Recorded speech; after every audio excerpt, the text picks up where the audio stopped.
Thank you all for joining us here at I-80 Sports, where today we are talking about winners and losers so far of the NHL offseason 2022. Guys, once again, thank you guys for joining us here again at I-80 Sports.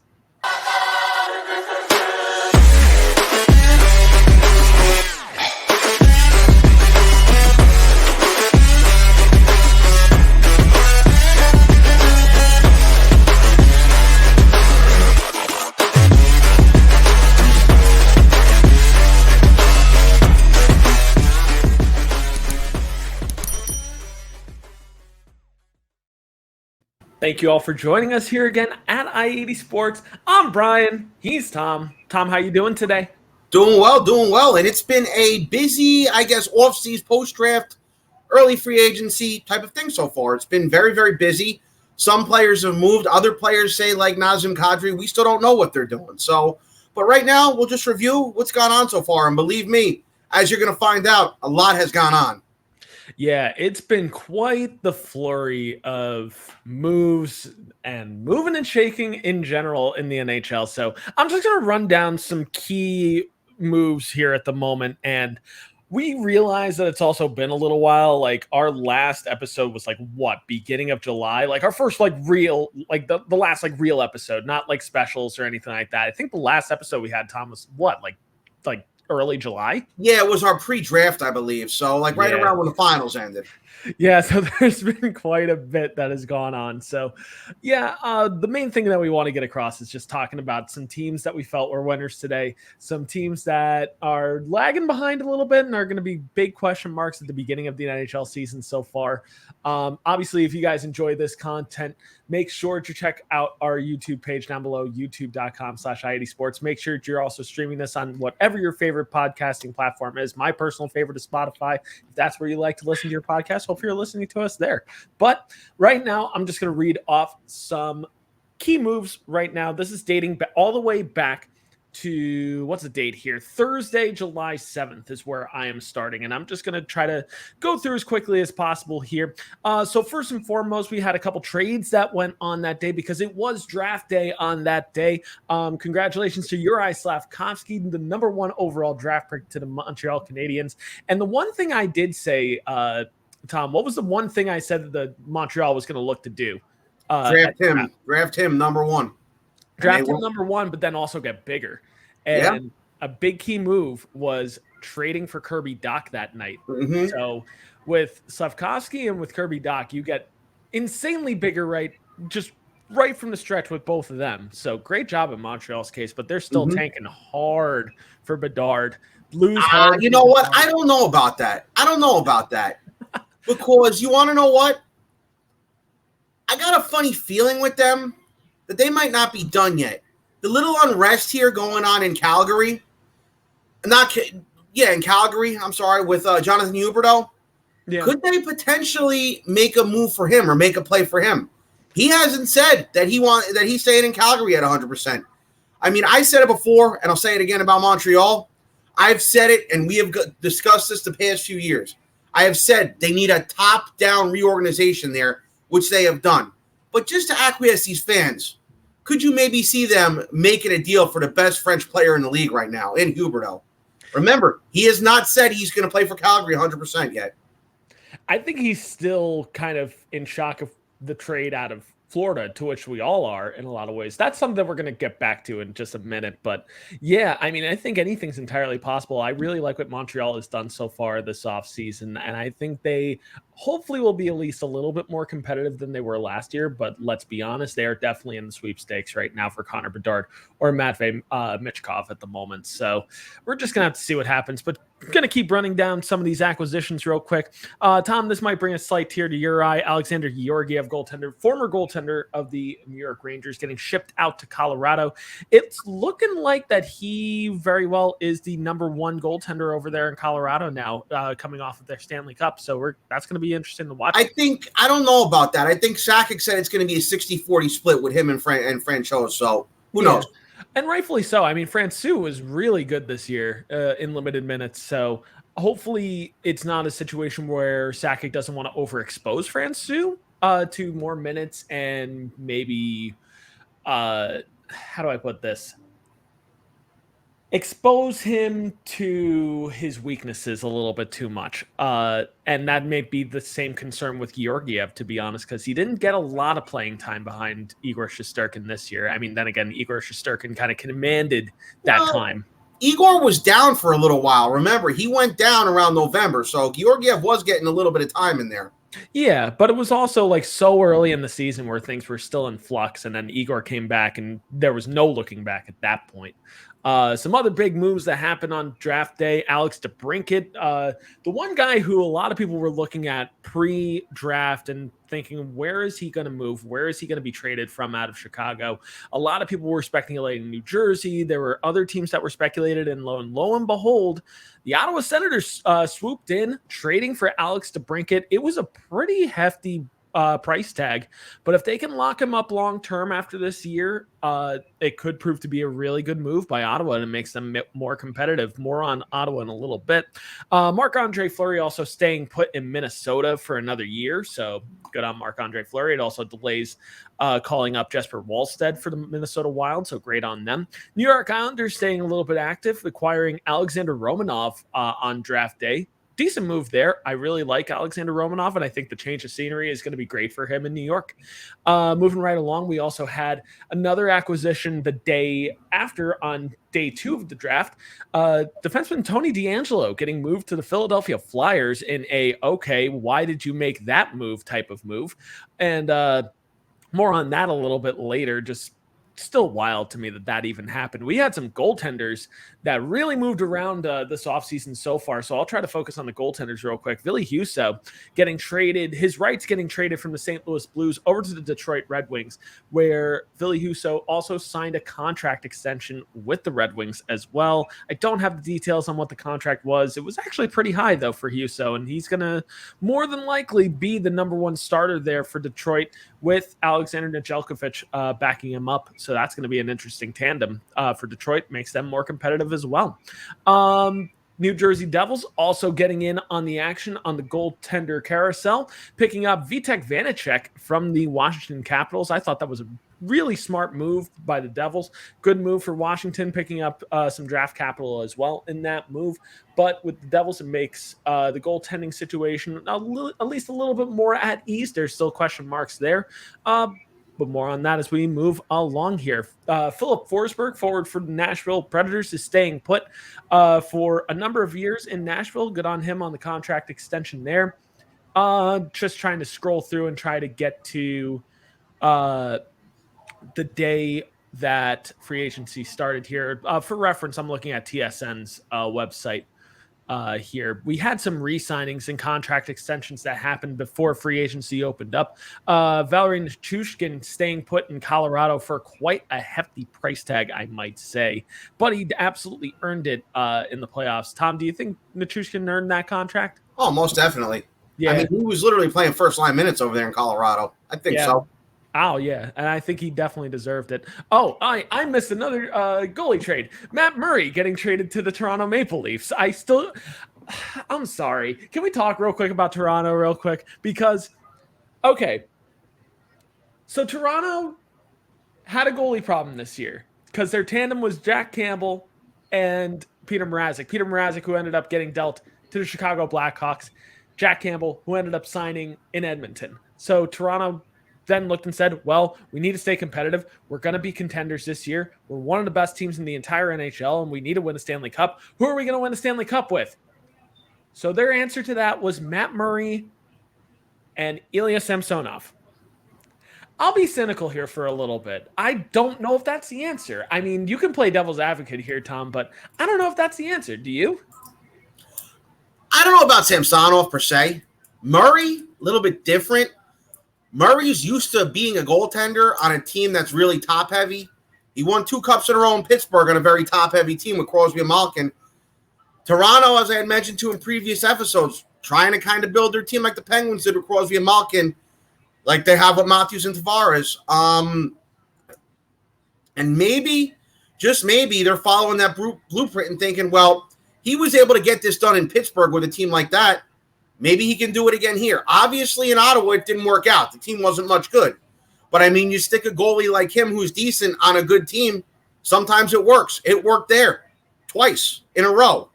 And they were the first team to win 2 cups in a row since the Red Wings in the 90s. Obviously, Tampa Bay has since changed that, but no team had won 2 in a row for close to 20 years until they did it with Matt Murray in net.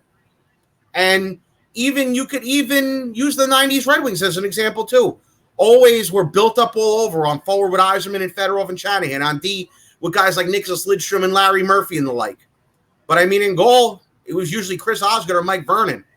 I'm not saying they were bad goalies, but I don't think either one of them was ever winning a Vezina trophy. And that's fair. But a good change of scenery here for Ilya Samsonov could do wonders, because this is a guy who was a highly touted prospect for the Washington Capitals, had gobs of talent. The talent's there with Ilya Samsonov. There's no doubt about that.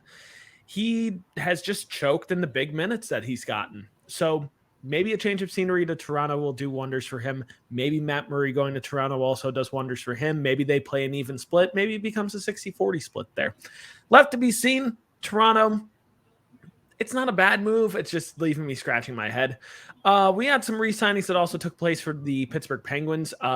Pittsburgh offering contract extensions to Ricard Raquel, which was a good move. I felt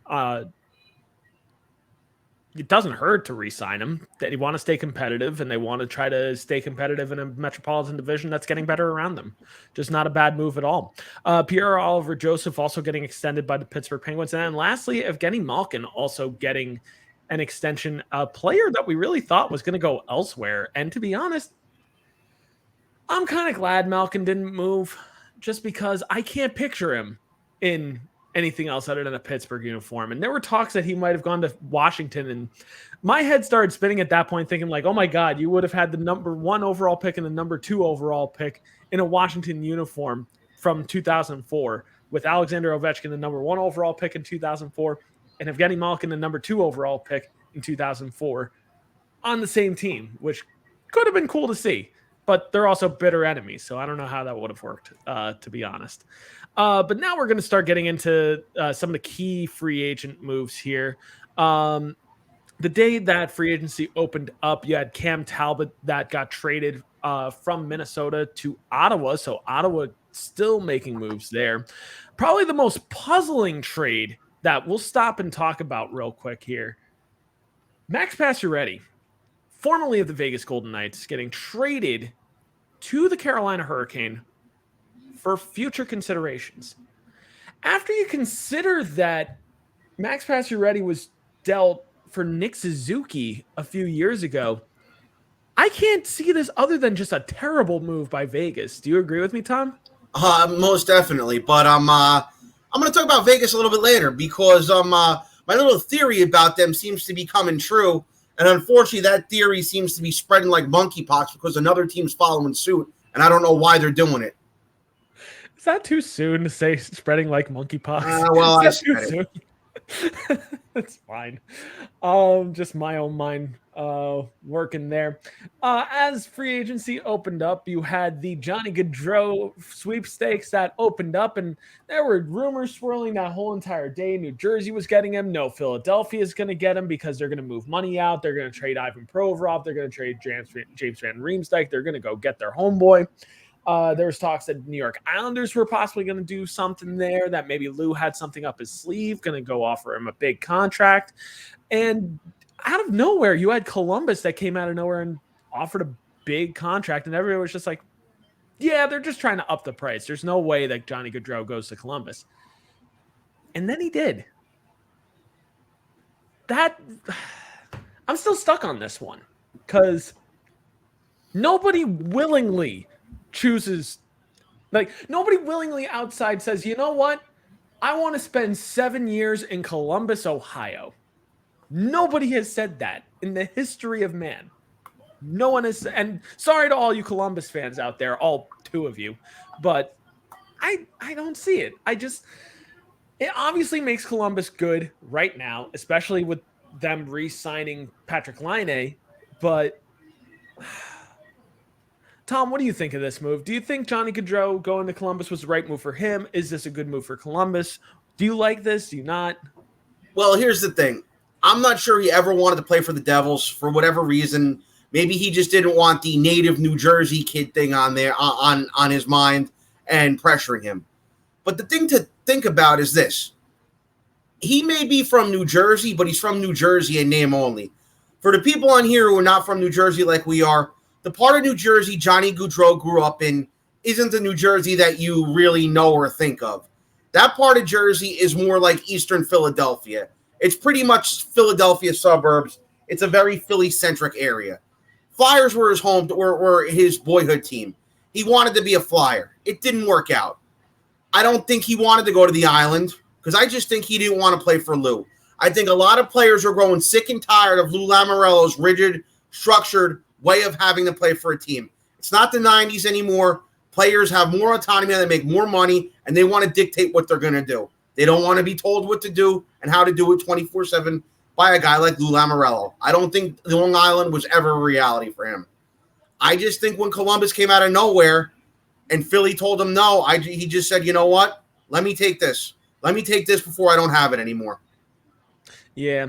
And while we're paused here real quick, make sure if you haven't subscribed down below to our YouTube page, make sure that you hit subscribe, hit the bell notification for all of the content coming up because we're certainly going to be previewing every single division, maybe even every single team as we lead up to the beginning of the NHL regular season. Talking right now about the offseason, talking about some free agent acquisitions at the moment.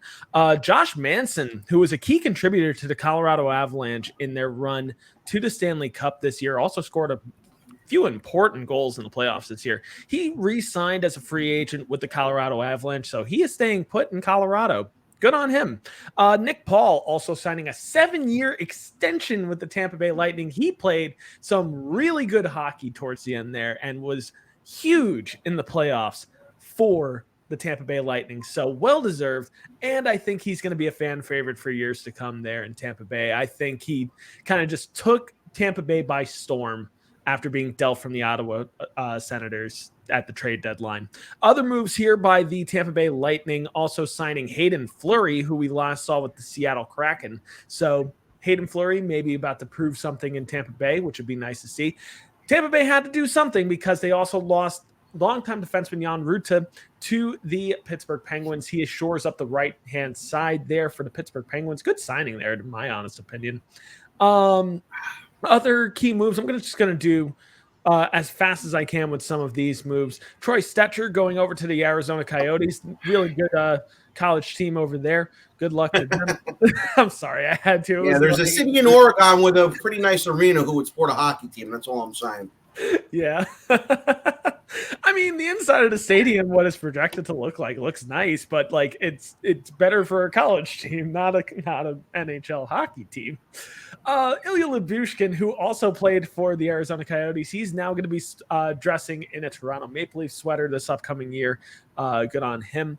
Other moves here, I'm trying to literally just go as fast as I can. Ben Sherratt going to the Detroit Red Wings on a few-year deal. That's going to be interesting and left to be seen what's going to happen there in Detroit. I'm scratching my head a little bit at that move, but I don't hate it for Detroit. I'm just a little bit confused. That's all.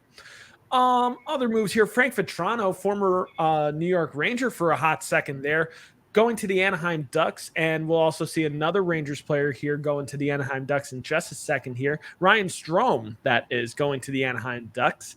Other moves here, I'm literally just trying to scroll through TSN and get the important ones. Andre Palat, who after the Devils lost out on Johnny Gaudreau, swooping in very quickly, picking up Andre Palat, who has been a key contributor for the Tampa Bay Lightning for their past 3 Stanley Cup runs. Palat certainly brings veteran experience to the Devils. That's going to be a really good addition, and I think it's going to age relatively well, even though a lot of people are concerned about the contract over there. Thomas Greiss signing as a free agent with the St. Louis Blues. We last saw him with the Detroit Red Wings playing some abysmal goaltending over with the Detroit Red Wings, if I do say so myself. Tampa Bay also solidifying the defense, signing Ian Cole. That good insurance policy there. I think that's just a solid move all around. Evander King getting a contract extension with Edmonton. By the way, this signing of Evander King is brought to you by DraftKings. And sorry, I had to. It was low-hanging fruit. Claude Giroux, a big free agent for this year. People were wondering where he was going to go. He's going home. He's going home to Ottawa, which I don't know. Before the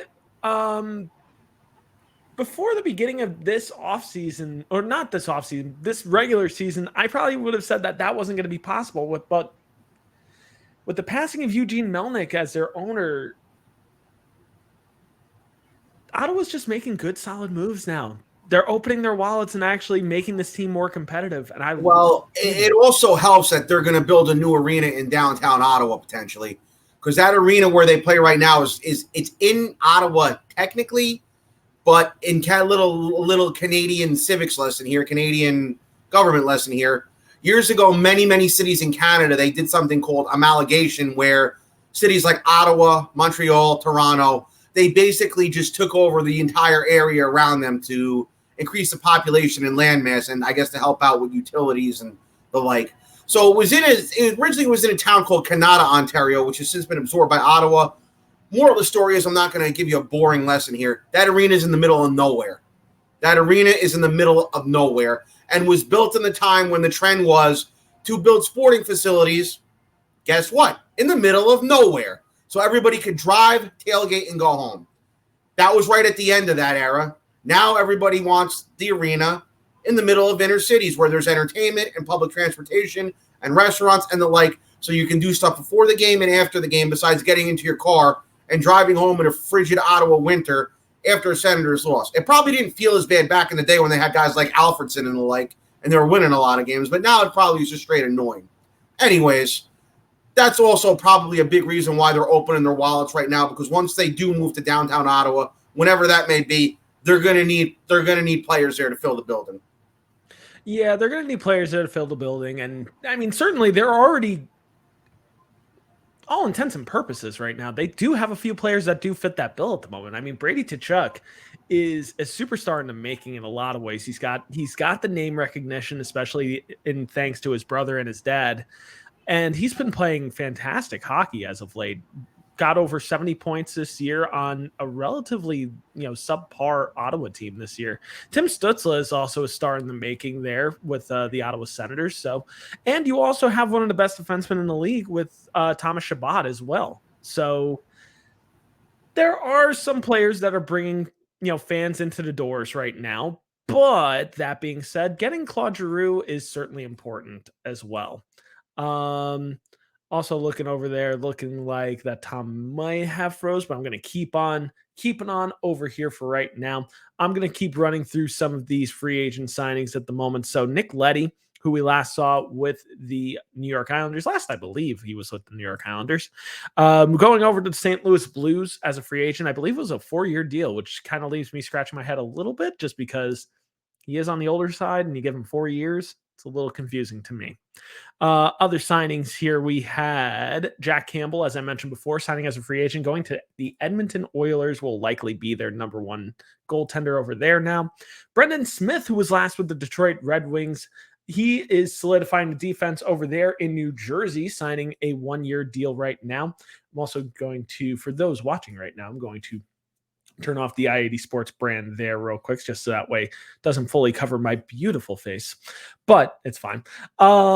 Moving right along here, Mark Stahl, who we also last saw with Detroit, signing as a free agent in Florida. So good move there by Florida. Just solid depth move in general. This is probably one of the more recent signings. John Klingberg, who was one of the higher profile free agents, let alone defensive free agents, did become an unrestricted free agent, left Dallas, and he signed with the Anaheim Ducks. Really interesting move there that Tom and I will certainly talk about in just a little bit. Bringing Tom back over here. It looks like you froze there for a hot second there. Yeah, I don't know what happened. I'm using a different laptop now, but it's better than what the old one used to give me. This one was like a 2-second fix. It's fine. It happens. Seattle Kraken also getting a depth goalie here, signing Martin Jones as, just for some added depth. He's going to be their third string over there. Vladislav Nemestikov signing with Dallas. Andrew Kopp leaving the New York Rangers and going to the Detroit Red Wings. Who else here? Trying to also just try to skim through these as fast as I possibly can. Oscar Lindblom, after being waived by the Philadelphia Flyers, going to the San Jose Sharks, actually within mere hours of each other with that move. So really interesting for me to see, to be quite honest. Jaroslav Halak, new backup goaltender of the New York Rangers. I actually really like that move. Tom, do you actually like that move?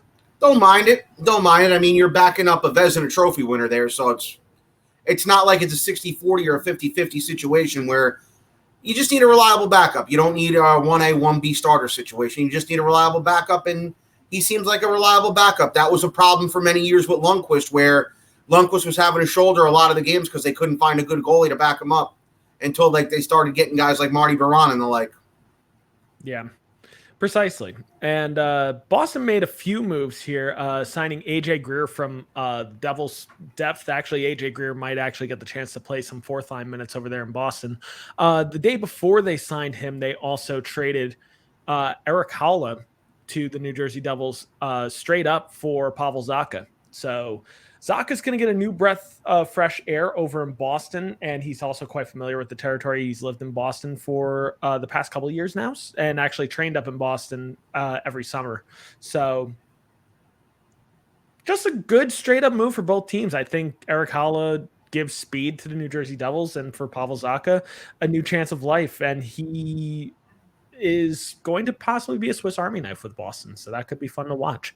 Trying to run through even more of these signings here. I'm trying to remember where Eric Comrie went from the Winnipeg Jets after Winnipeg signed David Riddick as their new backup goaltender. Riley Smith also re-signing with the Vegas Golden Knights, keeping the band together there.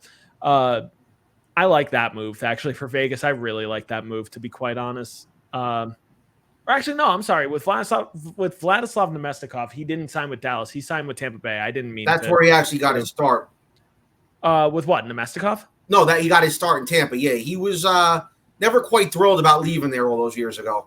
Yeah, so it actually is I like seeing him go back there, to be honest. I like seeing that move, to be honest. Other moves here.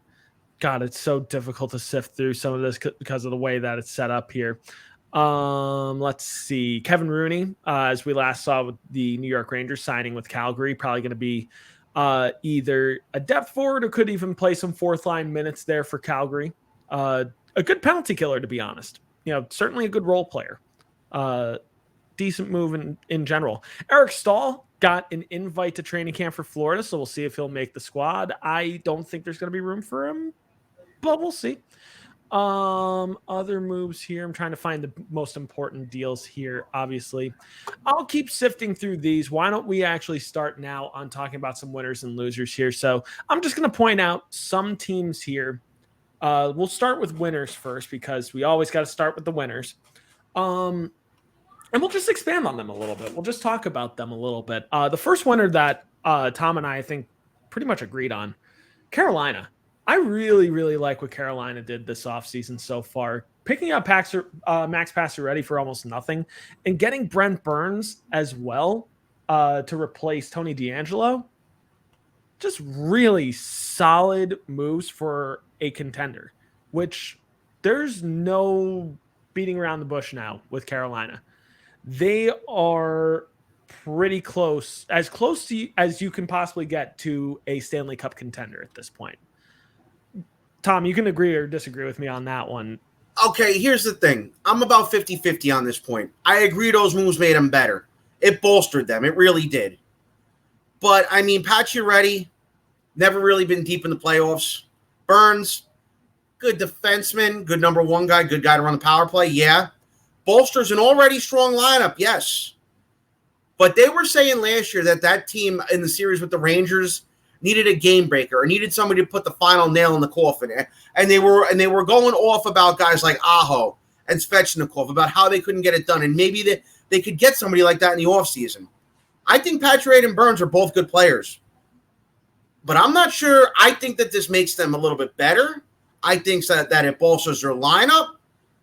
But I'm not sure I can sit here and agree that this makes them a shoo-in for a Stanley Cup or a shoo-in Stanley Cup contender at that. I think it makes them better. I think it helps them keep pace in the Metro. Most definitely, yes. But I don't know about that. I still don't know if they're a legitimate bona fide cup contender. I really don't know. I think he added 2 good players, but it's not like the Red Wings in the 90s when you brought in guys like Brett Hull and Chris Chelios who had won before to try to get a team to a championship. I don't know if I like the signings, but I don't know if I agree that makes them a legit cup contender. I don't know. For me, there's also inside the locker room and why they're important. With Max Pacioretty, you have the former captain of the Montreal Canadiens now in your locker room. And for a younger and developing core, it's not nothing.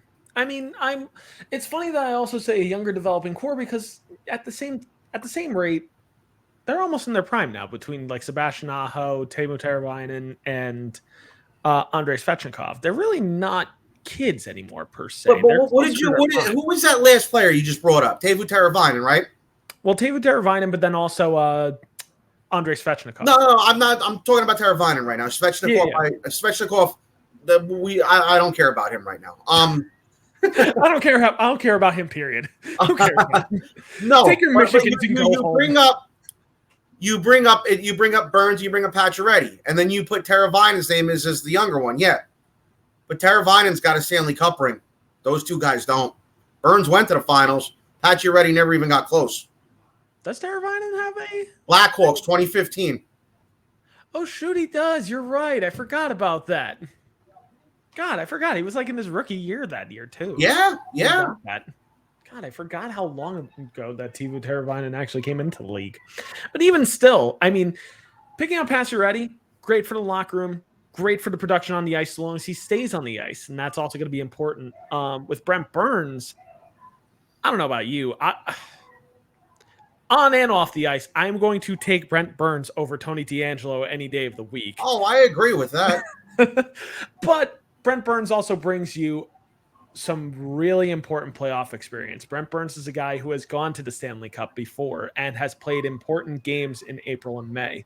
So, yeah, has he won a Stanley Cup? No, he has not yet. But I think Carolina gives him the better chance of getting him that Stanley Cup that has eluded him for the past number of years. And also just looking at his photos and working out this offseason, he looks great. He's in great shape.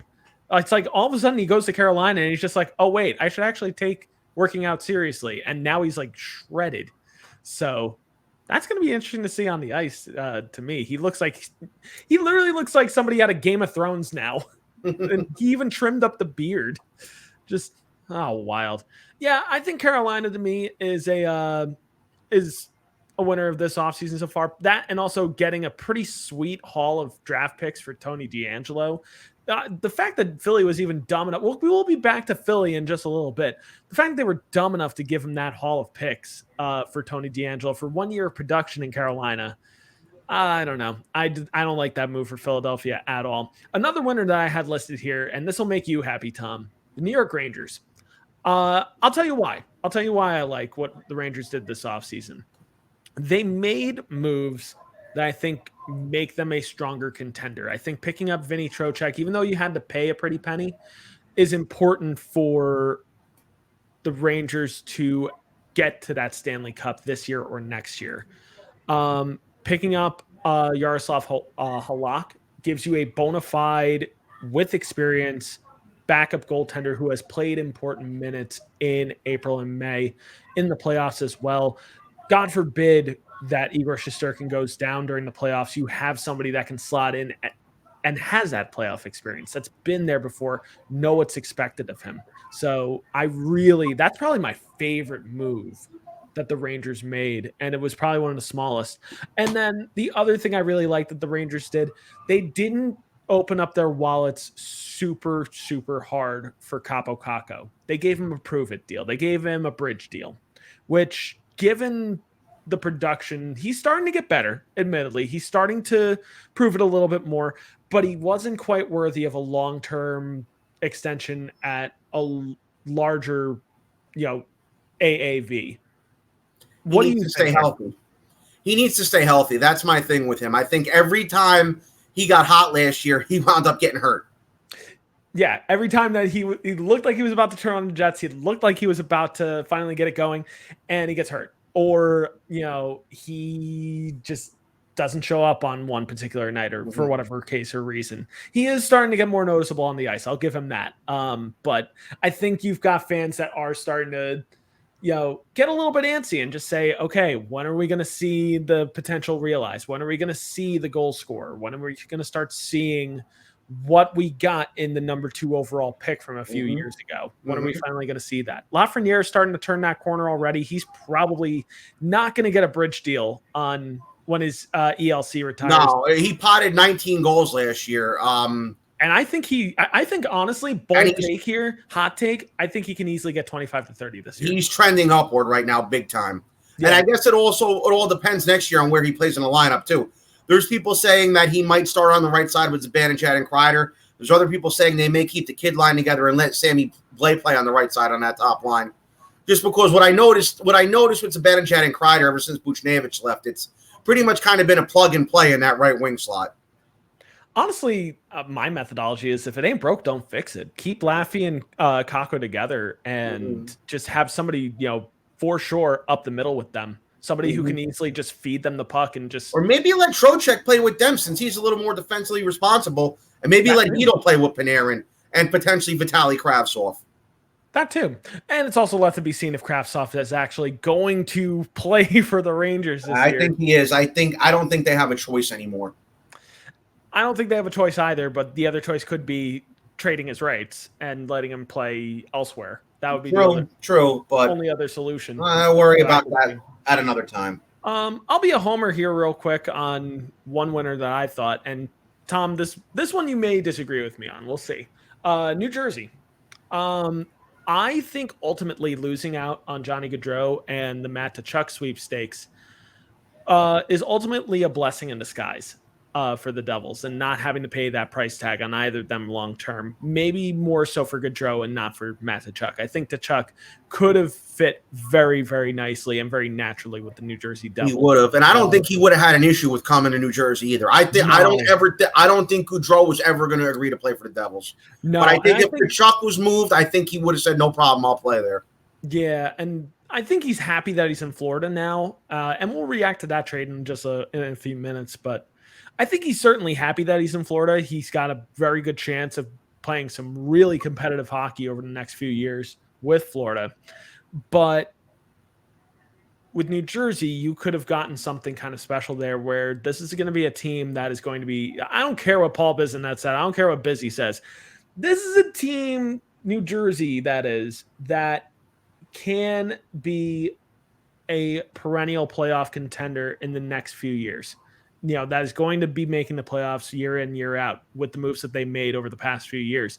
The biggest thing that Tom Fitzgerald, general manager of the New Jersey Devils, has done is prioritizing defense. And this draft specifically, right-handed defenseman, because that was the biggest place where the Devils lacked in their prospect pool. They had maybe 2 prospects in their prospect pool that were right-handed defensemen. It was Riley Walsh, and I don't even know the other name offhand. I know somebody in the comments section below can certainly tell me who it was. But that being said, you go and you draft Simon Nemec, number 2 overall. You go and you draft Seamus Casey in the second round. Great pick in the second round, in my opinion. But you now have this potential 2-headed monster in a few years on defense with Luke Hughes on the left side and Simon Nemec on the right side. So that could end up being one of the better pairs, like top pairing defensemen in the NHL in about 5 years. Mm-hmm. Right there below Fox and Lindgren. Yeah, we know. But beyond that, picking up Andre Palat on I believe it was a 6-year deal for him. Yeah, he's on the older side. He's 30. When his contract's up, he's going to be 36. But you're not worried about the tail end of that deal. You're worried about now. And I think over the next 4 to 5 years, he gives you the best chance of scoring important goals and keeping the Devils competitive over the next number of years. Trading Ty Smith for John Marino, I thought was a really good decision as well. I like John Marino on the right-hand side. He officially replaces PK Subban. And the right-hand side, now looking really strong. You've got Dougie Hamilton, Damon Severson, and John Marino on the right-hand side. And on the left-hand side of the fence at the moment, you've got Jonas Siegenthaler, who also got extended for 5 years. That was a great move, honestly. Anybody that watched Siegenthaler this year realized how good he is in his own zone and how well he plays in his own zone. He plays bigger than he actually is. They've got Ryan Graves for another year. We're going to see if he gets re-signed after this year. Part of me doubts that because you're going to have to make room for Luke Hughes somehow. And you also have Brendan Smith, who you just signed from Carolina. So defense for the Devils looking a lot better. And you also get Vitek Vanacek to back up Mackenzie Blackwood. This is kind of like that prove-it year for Mackenzie Blackwood. It's just like, all right, we got a guy same age as you, put up or shut up. Time for you to prove it this year. Whether it makes the Devils a playoff team this year, I don't know about that. I think they start playing some important games in March. I think that's what I think with these moves. What do you think, Tom?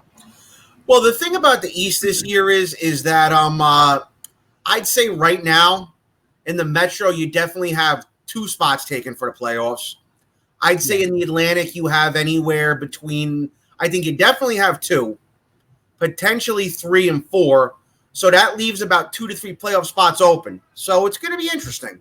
It's going to be interesting. I'm going to say this year that I think Washington's pretty much done. I think maybe Pittsburgh has one more run left in them, so that gives you your 7th spot. So it's going to be an interesting fight for that last spot. It really is. And the Devils could very well be one of those teams. They could very well be on the outside looking in. There may be another team or two that I want to talk about that might be just a little bit ahead of them right now.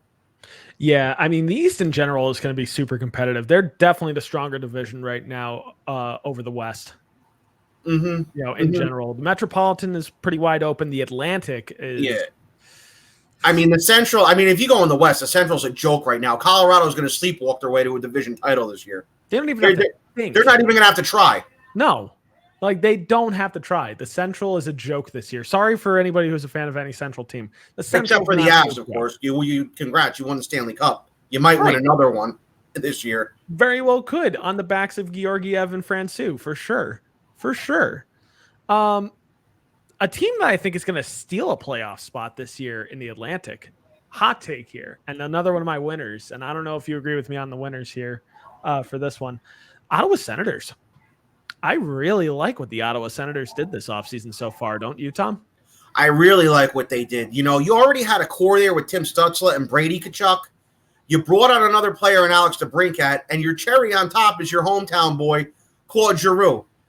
Now, about 20 years ago, another team did sort of the same thing. They had 2 good young players. They traded to bring in another young player who wasn't as proven as DeBrincat is now, and then they signed a wily veteran to come in, you know, to maybe be that glue guy and bring it all together. Do you know what team I'm talking about? I'm going to be mad when you tell me and then I should have gotten it. You have no idea. No. And they won a Stanley Cup as a result of it. Is it the Devils? No, it's not the Devils. Damn it. But it's a team that learned a lot from the Devils after the Devils knocked them out in the playoffs the year before they won. Colorado? No, Colorado was stacked already 20 years ago. Year before they won. 20 years ago. 20 or so years ago. Huh? Well, 20 or so. I was going to say like literal 20. I was about to be like. No, not literal. Like roughly 20 years ago, maybe a little bit less. I'll bring the number down. Less than 20 years ago, but not recently either. So not Detroit. No, Detroit, forget about it. Detroit was built up in 1992. They had older pieces. All right, give it to me.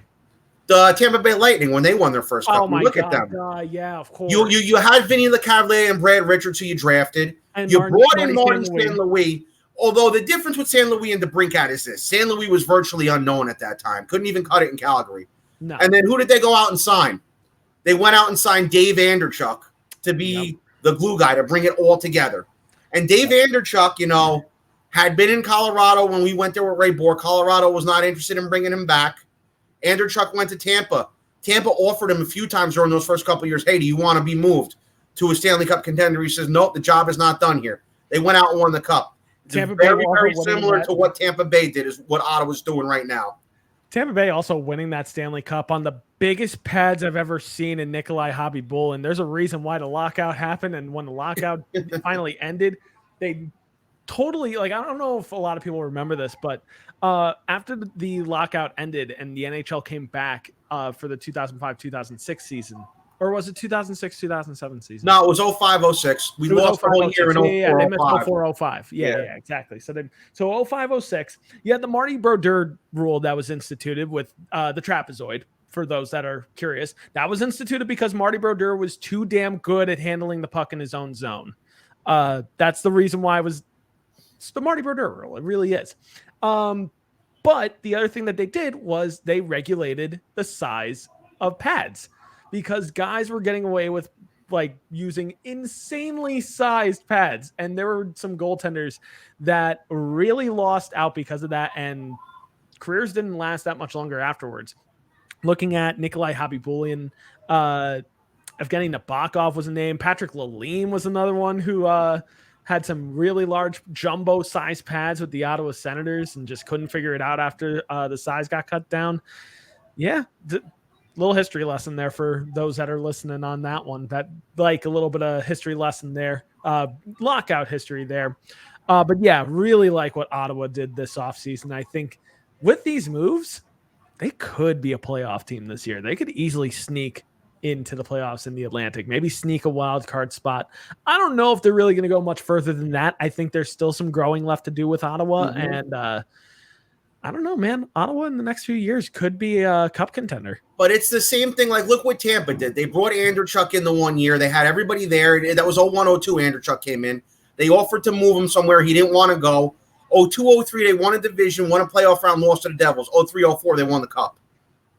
Yeah, and could be very similar to what Ottawa's doing here. It just might take Ottawa a little bit more time. That was the other thing, too, is that a lot of the teams in the East were really aging at that point, outside of Ottawa at the time. Exactly. I mean, the problem is you have to kind of, when you're talking about a team of like, oh my gosh, they could finally make the playoffs, you also have to look around and see, all right, who are realistic Stanley Cup contenders right now, and do they beat them? Does Ottawa beat New York? Probably not. Well, if it's the Islanders, they might. Well, yeah, which actually I do think. At the same time, though, I do think the Islanders could actually sneak back into the playoffs this year somehow. I wouldn't, completely say no to that. Like, do they beat the Rangers right now? Probably not. Do they beat Toronto? If it's in the first round, yes. You know what? No, but you know what? That's where the curse. That's where the Battle of Ontario curse comes in, because Ottawa always played Toronto in the first round. Now that we're on the 20 years ago tangent, in the early 2000s, every time Ottawa played Toronto in the playoffs, they found new and exciting ways to lose to the Leafs. They're arch rivals, they're provincial rivals, and Ottawa is kind of stuck in the an identity crisis over there, because even though the Senators have been around 20 years now, that area around Ottawa is still very Leaf heavy, believe it or not. It's still very Leaf heavy, but at the same time, the Leafs haven't won a first round matchup in 5 years. They've gone 5 straight first round playoff series with an exit. Yeah, but they're like Notre Dame football. People show up no matter how good or bad they are. That is First, Harold Ballard decided to run the team into the ground in the 60s for the simple fact that he could get anybody to show up and watch them. And why do I need to spend extra money to win the Stanley Cup when I can have my arena full no matter what? Yeah, exactly. Just bananas in that regard. Let's move on to another Canadian team here. And actually, we're going to do a real quick reaction to the Matt Tkachuk trade right now. Before we get into that, though, just another healthy plug. Make sure you subscribe down below to our YouTube page, youtube.com/IID Sports. If you want to check out our content elsewhere, IIDsports.com is the place to go. While you're there, head up the shop, get yourself a t-shirt as low as $8. And if you're on Twitter, follow us down below at I80_SportsNHL. But we're going to talk right now a little bit about the Matt Tkachuk trade while we're talking about winners and losers, because a hot take here, I think both teams kind of win in this regard. But Matt Tkachuk, for those that don't realize, traded from the Calgary Flames to the Florida Panthers for a hefty price tag. Florida giving up Jonathan Huberdeau, Mackenzie Weegar, prospect, a first-round pick in 2024, because I think Florida doesn't have their first-round pick next year. So it had to be 2024. and I believe a 3rd round pick in 2025, I think it was, something along those lines. But hot take, I think both teams are winners in the offseason so far. I really do. I know it's difficult losing Mackenzie Weegar on that top line of defense for the Florida Panthers. I know it's difficult losing your top scorer in Jonathan Huberdeau. But the biggest problem for the Florida Panthers these past 2 seasons when they've made the playoffs, when they've come up against Tampa Bay, they were pushed around so much. They were pushed off the puck a lot with no real response to the physicality that Tampa Bay brought. This is your answer. Matt Tkachuk is that answer. He is a rallying cry for the Florida Panthers that says we are not going to get pushed around anymore. We've got a guy who can score 100 points in a season. Are we going to miss Jonathan Huberdeau? Absolutely. We're going to miss our, homegrown talent there. But Tkachuk keeps the Florida Panthers competitive. It makes them more physical now, and it makes them a presence in the Atlantic Division. Beyond that, I really like what Calgary did on the return there. The biggest question for the Calgary Flames going into the Matt Tkachuk trade after losing Johnny Gadro was, are they going to have to go into rebuild mode? Are they going to have to do a 2-year rebuild? And with this move, you don't have to rebuild now. If you find a way to re-sign Jonathan Huberdeau or Mackenzie Weegar, one of the other, because you can't have both, I don't think. I don't think you can have both. If you find a way to re-sign one or the other, I think Calgary's going to stay competitive over the next few years. But, Tom, what do you think? I know you don't think Florida's really a winner in this regard, but play devil's advocate. What do you think? Here's my thing with Calgary. I don't have a definite answer with the Flames right now. I don't. Because we don't know what's happening with Huberdeau. We don't know what's happening with Weegar. I think that the draft part of the deal, they made away like bandits with. Yes. The problem with Calgary is this. You don't know if you're going to sign both, or none. You don't know what you're going to do. Right now, you also have a division with the Edmonton Oilers who thoroughly embarrassed Calgary in that series that a lot of people thought Calgary would win in that 2nd round. Right? You have the Oilers. You have the Vegas Golden Knights who, after kind of a blip last year, a lot of people are thinking may get back in. Now you have another team in Canada whose praises I have sung for a long, long time in the Vancouver Canucks, who I think will be a playoff team next year. You have the LA Kings, who got Kevin Fiala in the offseason, who are going to be a lot better next year as well. Say what you will. You lost 2 good players, 2 of your cornerstones in Gadro and Tkachuk. Even if you do sign Huberdeau, is that going to be enough with a division that's getting much better? I don't know. I really don't know. And I'm going to tell you right now, it's going to be your 2 wildcard spots are going to come in the Pacific this year. But you look at the Pacific, Edmonton, Vancouver, LA, Vegas, that's 4 spots right there. So now you're Calgary, and you're going to be fighting with Anaheim potentially for that last spot. You are. It's that simple. You're going to be fighting with Anaheim for that last spot. Right now, you're not going to retake first place this year in the Pacific. It's not going to happen. Just not going to happen with them. So right now, it's Calgary. There's so much of a gray area with them right now. It's hard to tell what happened. You may have to do the rebuild. You may not have a choice with them. It sucks, but what are you going to do? Now on to Florida. Florida lost big time. Say what you will. I don't know how you win a President's Trophy this year. You win your first playoff series since 1996 and a President's Trophy. You proceed to, and let's not beat around the bush here. You fired your coach, who just gave you the best season in franchise history.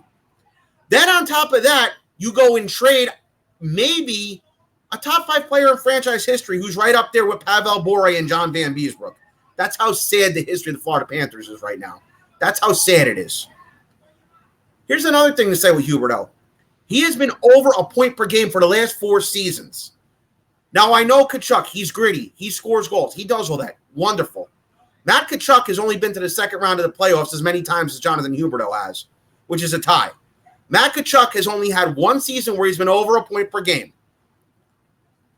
I don't get it. Florida is emulating the Vegas Golden Knights right now in their win now, go, go, go management style, and they're just completely, excuse my French, pissing away their draft capital.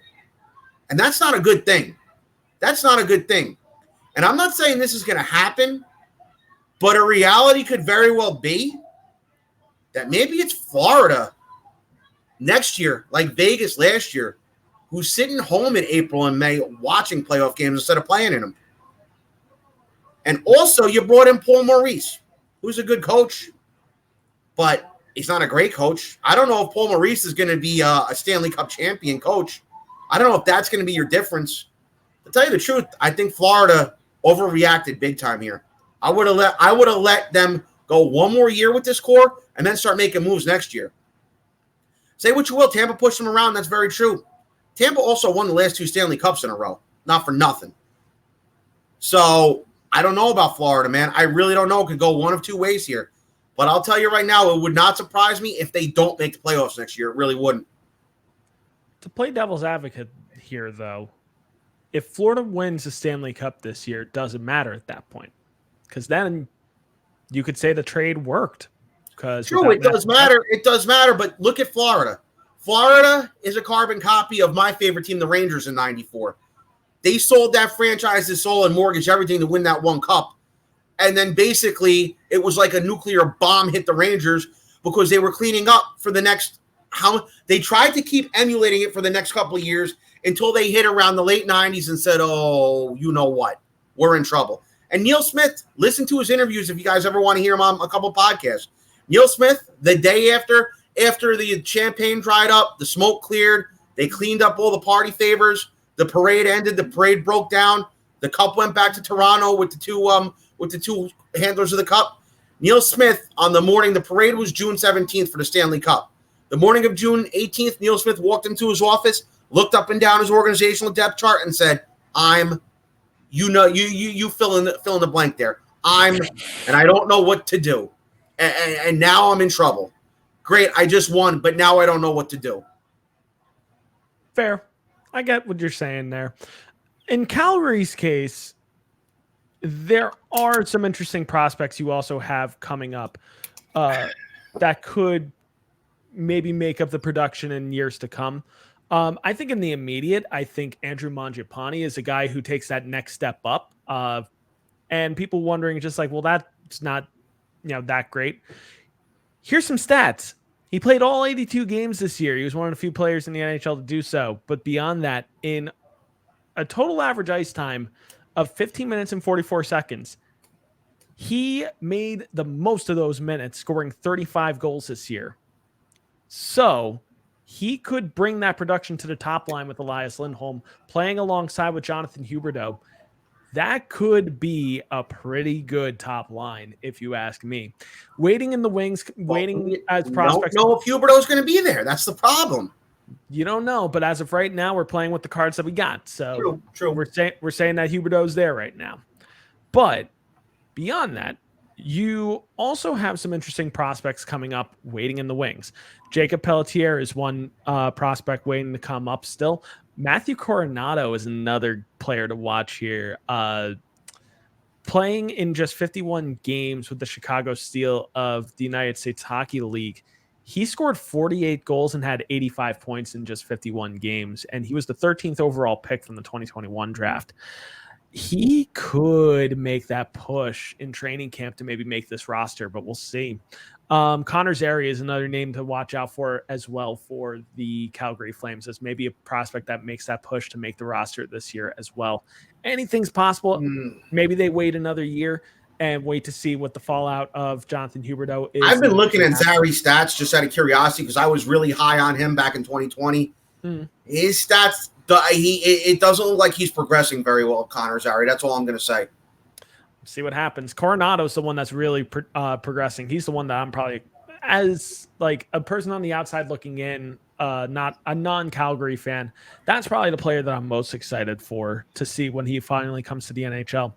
My last winner that I wanted to mention here, and then Tom, I'll let you pick up the pieces with winners as well. The Anaheim Ducks. I really like what the Anaheim Ducks did this offseason, picking up Frank Vetrano, picking up Ryan Strome, picking up John Klingberg out of nowhere. Like literally out of nowhere. That one literally came across my phone. I had to do a double take because I'm like, yeah, I did too. What? Because this literally looked like an NHL 22, like a free agent's just kind of sitting there in August, and it's just like, all right, I'll sign for 1 year with this random team. But hey, Anaheim's gonna, really reap the benefit of this. It takes the heat off of Jamie Drysdale completely. Jamie Drysdale does not have to play top line minutes now, which is great for them. You can put Jamie Drysdale on the second pairing on that right-hand side. You have a two-headed monster on the right side now with John Klingberg and Jamie Drysdale. At least for a year. That's pretty good. That's pretty damn good. I actually think Anaheim might be a sneaky dark horse team that might steal some key games away from Pacific Coast teams. Maybe even stealing a wild card spot. What do you think, Tom? I mean, I agree. Strome and Vatrano are definitely going to solidify the middle six, and maybe even one of them will be playing first line.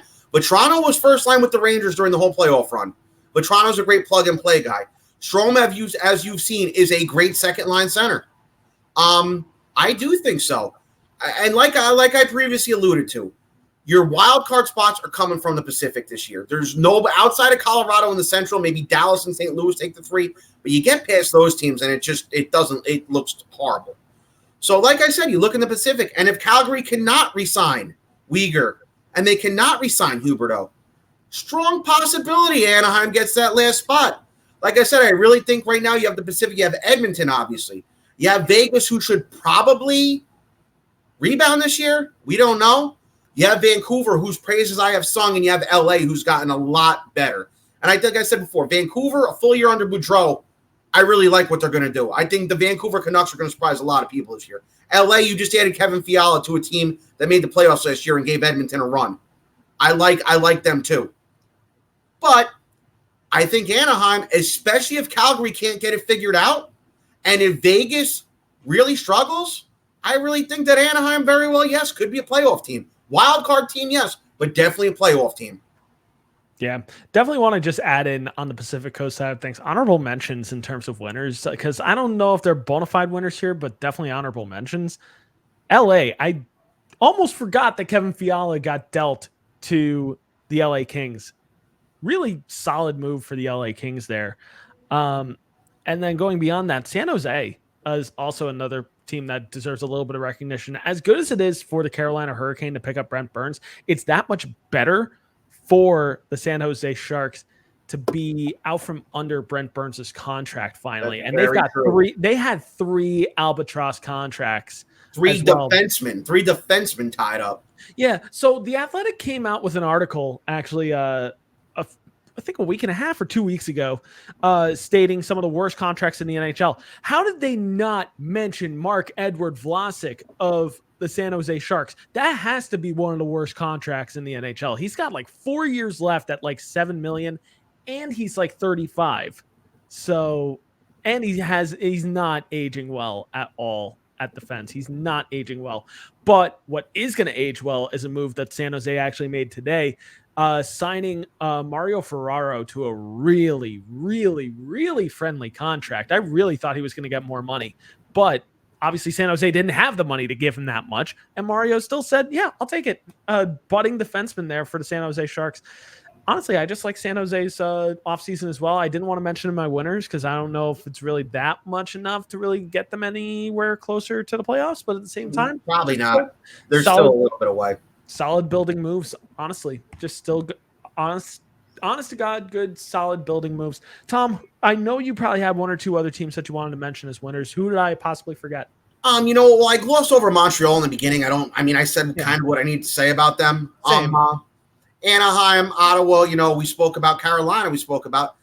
I kind of like, as crazy as it sounds, I kind of like what Columbus did with Johnny Gaudreau. He just had the season of his life in Calgary. And with him going into Columbus, 1 or 2 things can happen. This can really resurrect Patrick Laine. And as I had mentioned with the East, you probably have 1 or 2 of those last playoff spots open. Could Columbus and Ottawa be those 2 wild card spots? I think Washington's done. Boston's 50-50. Pittsburgh depends on, if the age bug hits them this year. But could it really be them? Especially if Gaudreau if Gaudreau coming there resurrects Patrick Laine, who's kind of been considered yesterday's news. But like I said, that could happen. But then again, you go back about 10 years. And when they had Rick Nash over there and they made a play for Jeff Carter and said, okay, now we have Carter and Nash, we're going to be a serious team. And where was Jeff Carter at the end of that, at the trade deadline? Getting traded to the LA Kings. That could very well happen too. So I'm curious to see what Columbus does here. But nabbing Johnny Gaudreau was a big thing. It really was. So, hopefully, I don't know if they're going to play Gaudreau and Laine together. I don't know if they're going to split them up and put them on separate lines. But if this resurrects Laine, Columbus could be a team everyone's saying, oh, wow, this is a big turnaround out there, And, in the past few years, Columbus has been a team that everyone has said, wow, they're stunning a lot of people. So just curious to see what they do. I mean, there's no doubt about it with Columbus. They have the pieces. I mean, they've got a good starting goaltender in Elvis Merzlikins. They've got a great backup in Joonas Korpisalo. Honestly, they're both like a 1A, 1B situation there. The Seth Jones trade for them has paid off in dividends for them picking up Adam Boqvist. And honestly, I think I like Boqvist a little bit more than Seth Jones at the moment. Mm-hmm. And they also signed Adam Boqvist long-term as well this offseason too. Hey, man, that's one franchise who's really good at fleecing the Chicago Blackhawks on a lot of different things. Yes, indeed. But they've also got some young pieces to build around too. They've got Kent Johnson, who had another great year at Michigan, potentially makes the jump to the NHL this year. Yegor Chinakhov is another name to watch out for the Columbus Blue Jays. And let's not forget Cole Sillinger, who I've been high on for a long time. Absolutely. I mean, this is a really interesting Columbus team all of a sudden. A really interesting team. I don't know what to make of them, but they're definitely winners. I do agree with you there. They're definitely winners. I'll give them that. All right, there are winners, there are losers. We got to talk about some losers real quick here. There's not that many losers, but we did pick out a few. For those listening and watching at home, make sure you subscribe down below, youtube.com/i80sports. And make sure you listen to this podcast anywhere where you love to listen to podcasts. My personal favorite is Spotify. You can easily find us there. Just hit up i80 Sports and you'll be able to find us there. And if you're listening already, thank you so much. We appreciate it. Talking about losers here, though, of the NHL offseason, though. Tom, you and I can very much agree with this one. The Philadelphia Flyers. What the heck are they doing? Hiring John Tortorella, bringing in Tony DeAngelo. I mean, I guess that perpetuates a loudmouth Philadelphia stereotype. DeAngelo, even though it says New Jersey on his birthplace and on his stat line and on his biography and on his card, I actually listened to his interview on the Cam and Strick podcast a couple weeks ago. Don't ask me why. He technically, was born in New Jersey. He did live in New Jersey for most of his life, but his whole family is from South Philadelphia. And he even said him and his family moved back to South Philly very early on in his life. So he's a South Philly guy, so I guess that'll put some fans in the seats. John Tortorella is a fiery, loudmouthed moron. So, maybe that'll drive up some interest in the Flyers. But, yeah, I don't know. I mean, they don't seem to have an idea of where they want to go or what they want to do. It's unfortunate, and I had mentioned this in our Philly episode that we did back in the wintertime, that, sometimes when you're a team like the Flyers who had a very involved owner like Ed Snyder, and you could compare that with a team like, say, your favorite baseball team, the New York Yankees, when you have an owner who wants them to play the same way, and then they die or they move on or they don't do it anymore, and you get new ownership in there, it's never the same. I mean, you can attest to this with George Steinbrenner. The guy would have done anything to win, anything and everything. And now look at his sons. They're kind of just, okay, this is the Yankees brand. We're the New York Yankees. We have a brand. So we make money anyway, so we don't really need to go try to win the World Series every year. Kind of the same thing after Ed Snyder died. Ed Snyder was very much, after the Flyers got pushed around earlier in the history, he said, I want to have the biggest, toughest team around. I want toughness. I want to win, but I want toughness to be why we win. With Ed Snyder gone now, the Flyers have kind of adopted we don't really want to do that anymore, which is fine, but nobody actually has any idea what they really want to do either. I don't think that's even my biggest gripe, though, with the Philadelphia Flyers. My biggest gripe is, and any Philadelphia Flyers fan out there, you can tell me if I'm wrong on this one.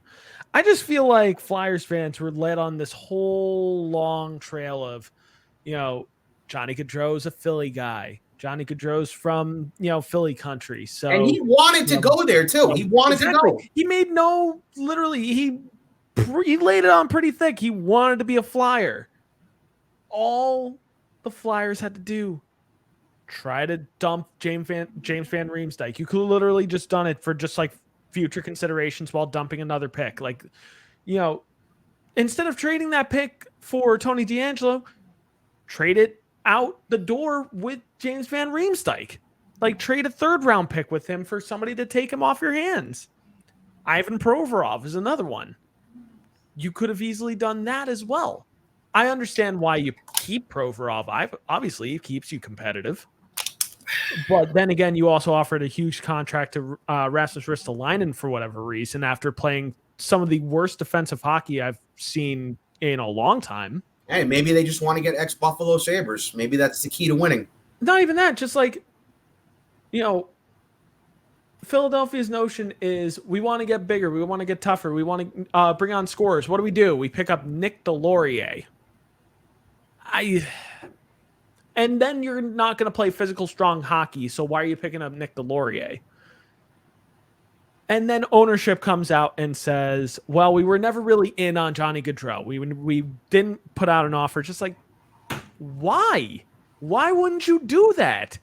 Like, literally, he said, I want to come here. You could have even possibly gotten a discount. It makes no sense to me. And I'm saying, if Ed Snyder was still alive, he would have done anything in his power to make sure Gaudreau was wearing a Flyer jersey. Absolutely. Honestly, the Flyers screwed themselves by giving Rasmus. As much as I hate the Flyers, a lot of the players say they really are a first-class organization. They treat their players very well. Yeah. Not even that. It's just like they made the biggest mistake by offering Rasmus Ristolainen that extension. Saving that $5.5 million would have been better served and would have facilitated getting Johnny Gaudreau in the first place. Would have facilitated that. Don't understand it. I don't get it. Speaking of not getting it, Vegas Golden Knights. I don't understand it either. I don't get it. A few years ago, you make this strong push for the playoffs. You trade a future superstar in Nick Suzuki to go and get Max Pacioretty, only to trade Max Pacioretty for literally nothing. I don't get that. Look, Vegas is still probably a playoff team. There's no doubt about that. They still have a very good top-to-bottom roster. They've got a strong top-to-bottom roster, and Max Pacioretty, losing him certainly doesn't make them a weaker team.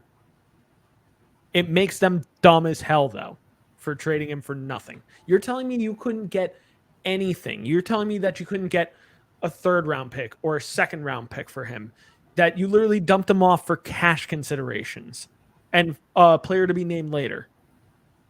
I don't make it make sense, Tom. It doesn't make sense.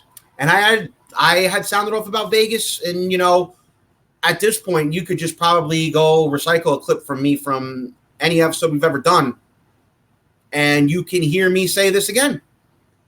Is that the Golden Knights went to the finals in 2018, and I guess because they're a new team in a non-hockey market, want to keep interest up. They dried their draft capital up. You bought Pacioretty in to add some scoring and add a better player to a core that went to the finals. Then you brought a guy like Alex Pietrangelo in. Then you gave Robin Lehner a huge amount of money. And then you brought Jack Eichel in, who has played exactly 0 minutes of playoff hockey in his career. And, well, those 0 minutes stayed 0 minutes last year when he went to Vegas. Now you basically screwed yourself because your whole point was to have the core there of Eichel, Pacioretty, Stone, Pietrangelo, and Lehner. That was going to be your core to pretty much get yourself back into the finals and hopefully win that Stanley Cup for Vegas. You screwed yourself, and now Pacioretty's gone. And now Pacioretty pretty much told everybody what we kind of already knew, that there's no structure there. There's no plan. It's a country club atmosphere. There's no accountability. The players pretty much do whatever they want. They're on their 3rd coach now. They've been a team for 5 years. They're on coach number 3. Coach number 3. Coach number 3. They went to the finals their first year. They've never gotten back. They've made a couple conference finals, yes. But the problem with that is that Vegas went for it early. Vegas kind of has this Real Madrid for all my soccer fans out there is buy everything you can buy and try to make it work. But I don't get it. In a hard cap world, you can't do that. There's no organizational loyalty there when you keep bringing players in and trading them out. You dried your draft capital up. Pacioretty just said there is no accountability, and it's a country club atmosphere there. Reminds me of a team that's near and dear to my heart from 1998 to around 2004. My favorite of all time, the New York Rangers, tried to do the same thing and went nowhere. And right now, Vegas doesn't look good. They've had their playoffs. They've had their success. They didn't make it last year. And now, who knows? Pacioretty was maybe the heart of that team, and now he's gone. So now you're looking at basically putting your forward and your offensive abilities on the shoulders of Jack Eichel, who has yet to play a single playoff game in his career. So basically your 2018 team, who basically had a lot of nobodies, if you put them on the ice, is maybe better than the team they have now. I don't know. I don't know what's happening now. With this management of win now and go, go, go, and go, I said this is going to come back to haunt them. But I just didn't think it was going to be this soon. I said when they got Eichel, they have 3 years to win themselves a Stanley Cup. Well, now they're looking at not making the playoffs and not having any way to recoup not making the playoffs because they don't have draft picks. Yeah, that window is like slamming shut so quickly all of a sudden for the playoffs and for Stanley Cup in general. Literally, the ownership group is treating the Vegas Golden Knights as if the Vegas Golden Knights were only in NHL EA Sports. Like, I don't get it. I don't get it either. And with this Pacioretty quote, the players that they want to target with this management style, maybe initially the players were like, okay, Vegas, the desert, it's nice all year, the casinos, entertainment, all that stuff. Well, now what Pacioretty just said and the way they treated Marc-Andre Fleury, could potential targets for them say, nah, you know what? I don't think I want to go there. Yeah. I don't get it either. And I think at the end of the day, their expansion cousins, the Seattle Kraken, years down the line, maybe a hell of a lot better off than they are. Which also, real quick, honorable mention on winner's side of things, because I almost forgot about it just because it's easy. No offense, it's easy for me to forget about Seattle just because they've only been an NHL team for 1 year. They're almost a clear winner in my mind. They picked up Andrei Burakovsky. They picked up Oliver Bjorkstrand for a really friendly haul of draft picks that they gave up. Drafting Shane Wright falling on their lap pretty much. Look, yeah, he might have personality issues. That's entirely possible. But if they make him focus on hockey and get him to mature, you got a really good quality NHL player and sort of solidifies that top six at the center position for them. On the side note with Oliver Bjorkstrand, I really did not like how Columbus handled that trade because apparently Bjorkstrand literally had just bought a house, just like had a baby, and they said, you're going to Seattle. So kind of messed up in that regard, but it is a business. The last loser that I wanted to say here for me, and then Tom, you can pick up the pieces here. Chicago. Chicago giving up on Alex DeBrincat. They got a decent amount back for DeBrincat, admittedly. But then also trading Kirby Dach. Wouldn't you want to build around him? Like, correct me if I'm wrong. Wouldn't you want to try to build around Kirby Dach? What do you think, Tom? Well, the thing with Chicago is their narrative since 2018 was to basically, okay, let's depth rebuild like the Boston Bruins did, get ourselves back into the playoffs, potentially get ourselves back at the Stanley Cup. They tried. It didn't work. So now their mentality is, let's rebuild the whole thing. Granted, okay, I get that. That's honorable. You tried, it didn't work out. These things happen.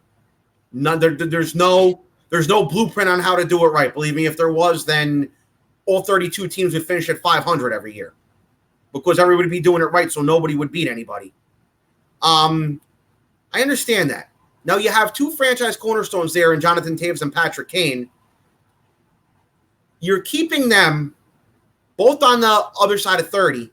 You're keeping them, but you want to rebuild, and you're getting rid of your two young cornerstones in Dach and DeBrincat. I think that this year Patrick Kane is gone by the deadline. I don't see Kane playing for the Blackhawks anymore. I think it's going to be a little more difficult with Jonathan Toews on where he may go and who may want him, because Jonathan Toews is obviously, come under scrutiny over the years. Kane is still a 90-point guy. Anybody who can take him is going to take him. But I just don't get it. You had two young cornerstones to build around, and you got rid of both of them. You got some draft capital, yes. And I understand that Connor Bedard is a huge, huge name. And by the way, I just want to say something I forgot. World Juniors do start next week. It's obviously not as good as the holiday tournament, but, Connor Bedard's going to play for Team Canada. And Brennan Hoffman, who is a Ranger draft pick, who I'm curious to watch. Regardless, wouldn't you want to keep those two young guys to come in and support and, act as a support for Connor Bedard? And the other thing is this. There's no guarantee that Connor Bedard's even going to be a Blackhawk. We've learned, even though the lottery rules have changed now to help the lower teams, we've learned that the tanking job doesn't always work. Detroit Red Wing fans, I'm looking at you when you thought that you would guaranteed have Alexis Lafreniere 2 years ago, and you tanked the hell out of that season and didn't even get in the top three. And now Lafreniere pretty much embarrassed you on Garden Ice this year. I was at the game. It was nice. More famously for Buffalo in 2016, trying to tank for Connor McDavid. Yeah, but at least you still got Jack Eichel, at least. Well, obviously that didn't go well, but at least Jack Eichel was at the time, Jack Eichel was a nice consolation prize. I mean, he had one of the best seasons in college hockey that you ever saw. Yeah, he did. And there's no denying that whatsoever. And Jack Eichel, for all intents and purposes, when we talk about Vegas, is also going to be the player that's going to keep them highly competitive this year. And we're finally going to see a full season since spine surgery for Jack Eichel. We're going to see a full season out of him. And maybe we'll see him in the playoffs. Maybe we won't. We very well could. They got work to do, though, Vegas. It's not a shoe in the Pacific anymore. No, it's not. Edmonton, and I'm going to say it again, Vancouver. Watch out for the Vancouver Canucks this year. Yeah. Who's another loser in your mind? Because I think you had one other team other than what I had. Well, no, I mean, you heard my spiel on Vegas. You heard my spiel on Chicago. You heard my 3-second spiel on the Flyers. And then I went over Florida before on why I don't think what they did was a good idea and why Florida is emulating the Vegas Golden Knights right now. And that is not a good thing. That's really not a good thing. I get Florida wants to keep their profile up in a state where Tampa's winning Stanley Cups. Their arena is not in a great spot, but they want to keep the interest driven up in South Florida. So it's not pretty much another home game for the northern teams like the Rangers and the Bruins and the Blackhawks and the Red Wings and the Flyers and the Penguins and enter whoever you want there. They want to, have a solid following. They want to have a solid footprint. But I don't know if what they're doing is the right way to go about doing it. At the same time, also, just kind of thinking on a side note here with Florida is, if you were going to trade a first-round pick for anybody, let it be Matt Tkachuk and not Ben Sherratt. Oh, wait, you already dealt a first-round pick for Ben Sherratt, and then you didn't re-sign him. So, whoopsies. Oh, well.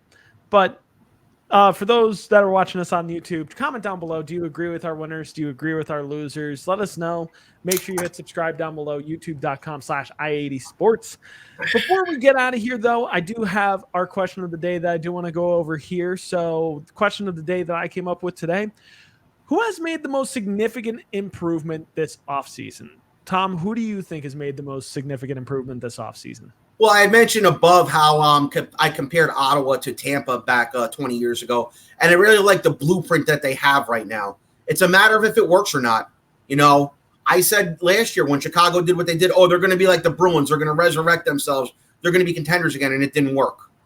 So I like the blueprint that Ottawa has. I like that they brought in Giroux to, help these younger guys along. Obviously, it's not the same thing as when Tampa brought Dave Andrechuk in. Giroux's definitely not going to wear the C in Ottawa. We know that. But I like what Ottawa did. I also like what Columbus did. I like what Columbus has set up right now. I really do. And if bringing Gadro in resurrects the career of Patrick Laine, we might be looking at the Blue Jackets back in the playoffs again this year. So I like what both of those teams did, and they really did surprise me, both of them, because I didn't think either of those teams was going to go out and do what they did. Yeah, I mean, for me, it was a toss-up between both of those teams. Another thing that literally just kind of brain popped as this podcast kind of went on, Seattle definitely did take a stride forward with their moves this year. They definitely addressed some scoring issues that they had from last year, picking up Bjorkstrand, who is a perennial 25 to 30 goal scorer. Burakovsky is also a guy who can put up 25 to 30 goals. Shane Wright is unproven talent in the NHL, but adding him is huge. We're going to see Matty Beniers in his first year of NHL play next year as well for the Seattle Kraken. So there's definitely a lot to go out and see if you're in Seattle and want to go watch hockey. There's definitely something there with the Seattle Kraken. Maybe be a more competitive team this year for them. They made a significant stride, but I'm going to stick with my guns here and say Ottawa. I think Ottawa really, came in this offseason guns a-blazing. Picking up Alex DeBrincat right from the get-go was huge for them. And then going out in free agency and signing Claude Giroux, I thought was a perfect signing for a team that's looking to make the playoffs for the first time. And Claude Giroux brings in playoff experience. He's played in the Stanley Cup final before, played important minutes over the past number of years in the playoffs with the Philadelphia Flyers and this past year with the Florida Panthers. And what more can you ask for there? I think with Ottawa, I think you are taking that next step forward to maybe surprise some teams and maybe knock a team out of the playoffs this year and get that number 8 or number 7 seed this year for Ottawa. I think it's entirely possible. But it's time for us to wrap things up here. For those listening at home, thank you guys so much. You can listen to us wherever you like to stream your podcast. I prefer Spotify. It's easier for me to find it there. If you like to listen there, go ahead and listen there. But if you're watching us here, thank you guys so much. If you're watching us on YouTube, make sure you subscribe down below, youtube.com/i80sports. We are going to cover some more things as we slowly wind our way through the NHL offseason. We're still figuring out if we're going to preview every single team or if we are going to just preview the divisions. But you'll be there with us while we decide, and we'll be here to give you all the latest news and notes as we slowly approach the NHL regular season. But make sure you subscribe down below, youtube.com/i80sports. Make sure you hit up our website as well for all of our other content. Besides NHL content, we've got NFL, MLS, NBA, and wrestling content as well. The NFL guys have been really, really busy projecting fantasy sports. So if you're really into fantasy sports, you really got to make sure to check out all the work that the fantasy football guys have been doing over on i80 Sports. They've been projecting round after round after round, really putting in the minutes on that one. Go give them some love. Listen to what they've been doing. The MLS team has also been doing amazing over there. Bob and Alex have been covering a lot of great MLS games and week by week picks as well. So if you're in sports betting and want to bet on the MLS, go and check out Bob and Alex. They won't steer you wrong. They are literally just raking in money week after week after week and laughing all the way to the bank. But check out our website. You can also hit up our shop, get yourself a t-shirt as low as $8. And if you follow us on Twitter, thank you guys so much. But if you're not currently following us, make sure you follow us down below at i80_sports NHL. And just like that, we're pretty much caught up on free agency moves in general. I know there's some things that we forgot.